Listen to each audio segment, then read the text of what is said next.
Halo teman-teman, perkenalkan nama saya Hilda Manik. Saya berasal dari Universitas Negeri Medan, program studi pendidikan geografi 2020. Di video kali ini saya akan menjelaskan atau membahas mengenai metode penginderaan jauh. Di sini saya telah menyiapkan PPT yang terdiri dari beberapa slide.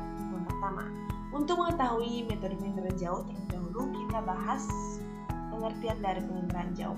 Penginderaan jauh yaitu ilmu atau seni untuk memperoleh informasi tentang objek, daerah, atau gejala dengan jalan menganalisis data yang diperoleh dengan menggunakan alat tanpa kontak langsung dengan objek atau daerah atau gejala yang akan dikaji. Artinya, penginderaan jauh ini dalam mengkaji objek tersebut tidak menyentuh langsung objek tersebut. Nah, contohnya itu seperti pada tubuh kita, di mana kita memiliki indera penglihatan.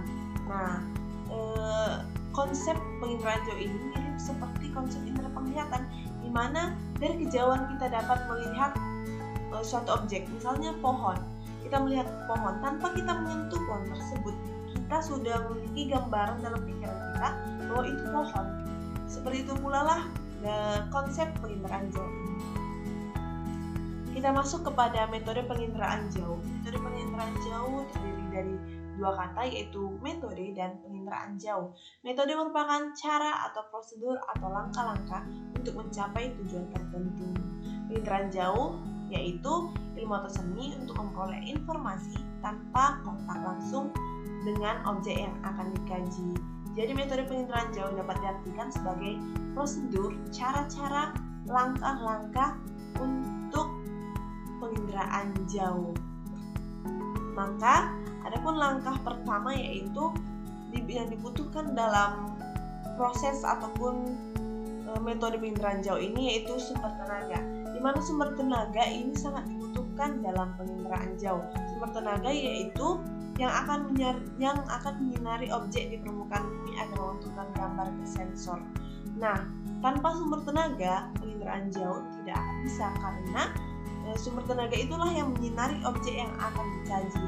Dan juga sumber tenaga terdapat ataupun dibagi menjadi dua, yaitu sumber tenaga aktif dan juga sumber tenaga pasif.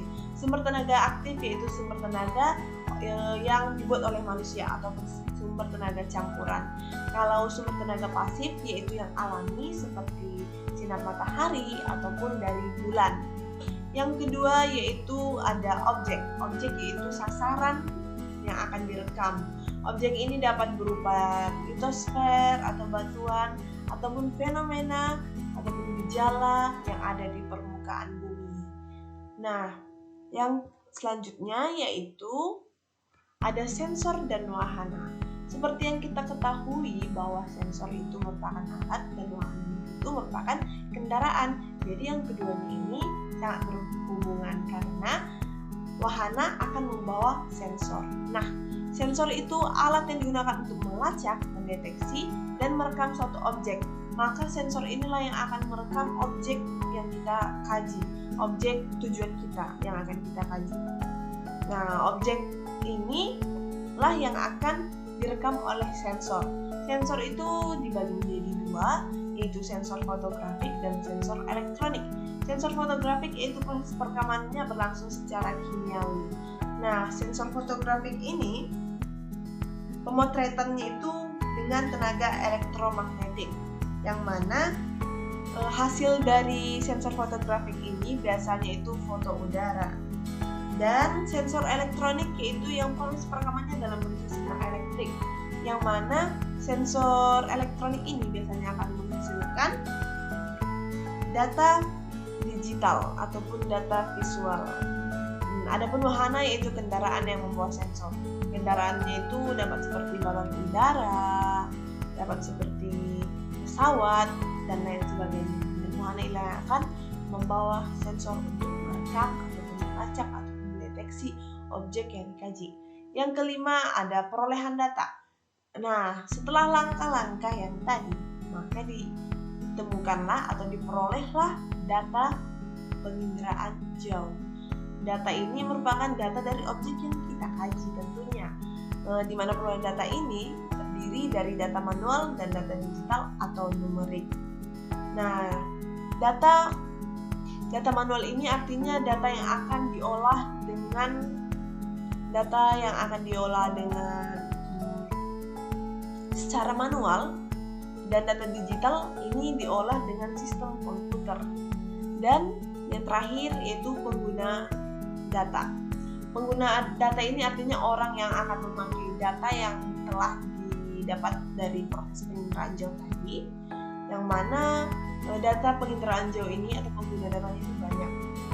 Contohnya yaitu seperti BMKG, mereka juga menggunakan data-data penginderaan jauh. Nah, di sini saya menyediakan gambar proses langkah-langkah yang telah kita jelaskan. Nah, di sini matahari akan memancarkan sinarnya kepada objek-objek atau permukaan ini, lalu sensor akan merekam.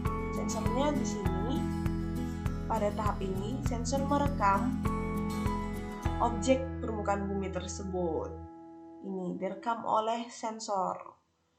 Maka inilah nantinya yang akan dapat menjadi sumber data ataupun yang akan menghasilkan foto udara, menghasilkan citra untuk yang akan digunakan oleh pengguna data penginderaan jauh tersebut. Baiklah teman-teman, sekian dari penjelasan saya mengenai metode penginderaan jauh ini. Saya mohon maaf apabila banyak kesalahan dan kekurangan dalam video ini. Terima kasih.